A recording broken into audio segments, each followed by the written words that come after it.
This is my lowest rated Harry Potter book at 4.5 stars. Like, girl, come on.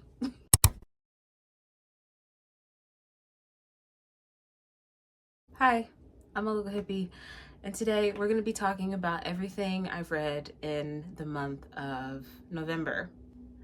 I've got my books here covered by my bonnet so that you can't see them because I want them to be a surprise. But let me show you the stack real quick. So this might look like a really, really huge stack, and it is, but this is only, I think, like 8 books. I wanted to read bigger books, and so that's what I did. And that's why the stack looks so huge, even though I didn't even read into the double digits this month. So let's start with what? Oh no. Well, let's just start at the top of the stack. This stack is in no particular order. It's definitely not in the order. Oh, they almost fell. It's definitely not in the order in which I read these books. They're just in the order that I stacked them. So first and foremost, we have the last book I read in December, and that's going to be Tower of Dawn by Miss Sarah J. Maas. This book is my favorite in the Throne of Glass series. I have commentaries up for each book in this series thus far, if you're interested in checking them out. My last 2 commentaries are going to be out after this video, so look forward to those. They're already filmed and edited and ready to go. They're a part of Bookmas. Happy Bookmas. This is my second Bookmas video. But yeah, so Tower of Dawn by Miss Sarah J. Maas. I absolutely adore this book. It's my favorite book in the Throne of Glass series. Like, top tier, the pinnacle peak of Miss Sarah J. Maas's writing, for sure. And I will not be arguing about that ever. It was 5 stars. So we're starting out strong. The next book we have is another Sarah J. Maas. It is Empire of Storms. And this one I rated 4.5 stars. It was super good, super intriguing. It slogged a little bit, but honestly, not for that long. I mean, for a book this big, I was engaged pretty much the whole time. So like, yeah.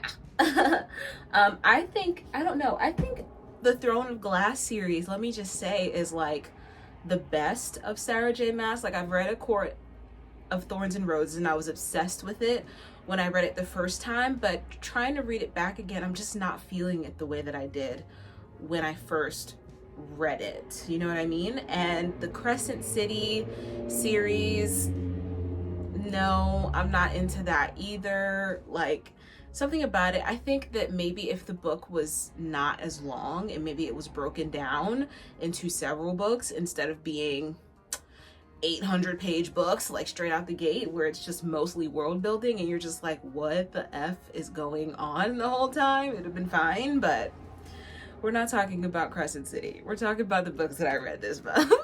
This one, I enjoyed this book thoroughly for like 40 pages. And then the last like 70, 80, 90 pages, actually the last 90 pages was like,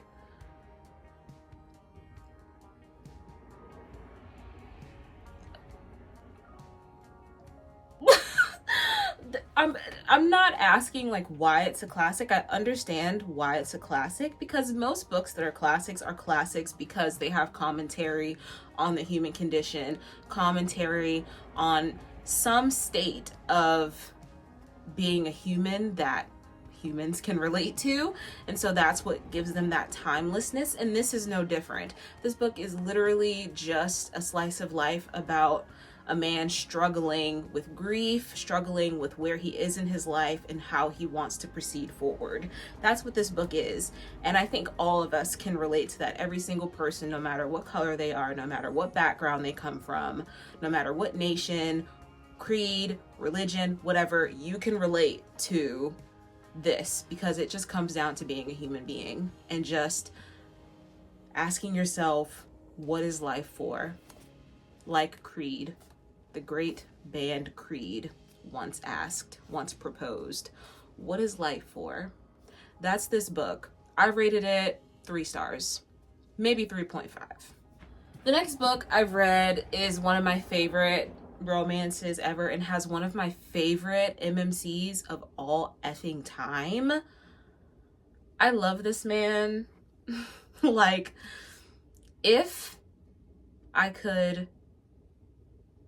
dream up the perfect guy, like as far as his characteristics are concerned, as far as his personality, as far as who he is at the core of himself,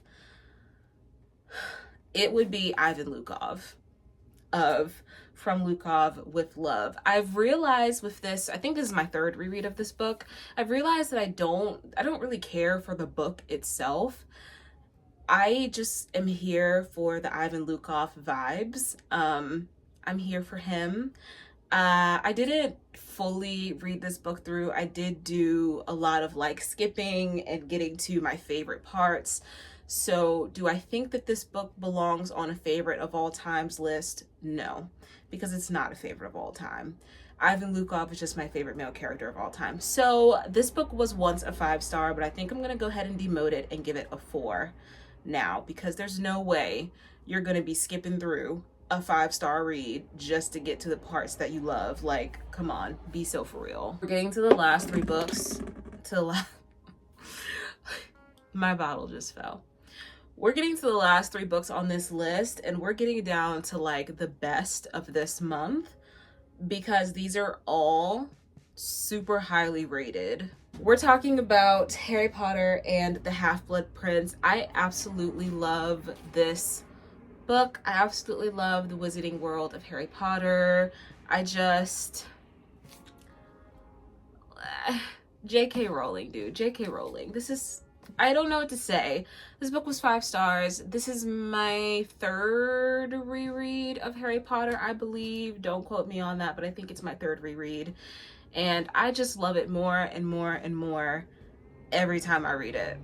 So, yeah. Next book was a book that I was just so proud of having finished. And my video for it is up currently. Just my reaction to finishing this book is up. And it is like the most nonsensical thing, the most unintellectual thing on planet Earth. But I was just so excited to have finished this book, and that's going to be The Count of Monte Cristo by Alexandre Dumas. This book was so freaking good. Like, help. Like, when you get to the middle, and here's the thing about 1,400 page books, you got to understand there's going to be a slowdown. And I think it's the general consensus that right at the junction where I began to feel like it dropped off is where pretty much everybody feels like it drops off, and it's like right in the middle of the book, and we're trying to figure out, like, we're in this weird limbo of like trying to figure out what is going on. Like, why is this? Because it goes from being super fast paced to like, ooh, and it's not super fast paced anymore. But then if you just make it through, and it might be like a 400, it's like a quarter of the book. A quarter of the book is a slog to get through, but I promise you the other 75% of the book is like masterpiece status. And what really I love about The Count of Monte Cristo is Dantes's character arc. Oh my, his arc was just amazing. He is the pinnacle peak of character development was established in The Count of Monte Cristo. And I'm all about characters. So that really floored me. I had a lot of fun reading this book, except for in that 25%. That 25% made me put the book down for 3 months. I'm not even kidding you. But I promise you, if you get through that 25%, the rest of it is absolutely amazing. And just expect when you're reading a 1,400 page that some of it is going to be a slog. Just expect that. That's just par for the course. I rated The Count of Monte Cristo 5 stars. And last, but certainly not last, we have Harry Potter and the Deathly Hallows. This is my lowest rated Harry Potter book at 4.5 stars. Like, girl, come on. Like, that's not a low rating at all. I do feel like with the Deathly Hallows, there's a bit of a lull in the story, pretty much in the middle, where we're in limbo and we're figuring out what's going on. And we have the same frustrations that Hermione and Ron have with Harry, but at the same time, it's like, y'all signed up to do this. He didn't ask y'all to come with him. Y'all volunteered. So do y'all really have the right to be frustrated with him when y'all volunteered to come and he told y'all not to? Do you really? Didn't you really just bring this on yourself? Didn't you? Let's be for real. Let's be so for real right now. So, but I could empathize with that a little bit, because it was like, what is going on? Because you're in limbo. But this book is top tier. I think maybe the Harry Potter series is J.K. Rowling's magnum opus, probably. I think that's fair to say. That's everything I read. Let me do a quick count. I think it was like 8 books, but nope. It was 7 books. I read 7 books this month. I did dabble in some other things here and there in the month of November, but they didn't make the list because I didn't finish them. So have a good day. I hope you have a good evening. And most importantly, I hope you read a good book, and I'll see you when I see you. Bye.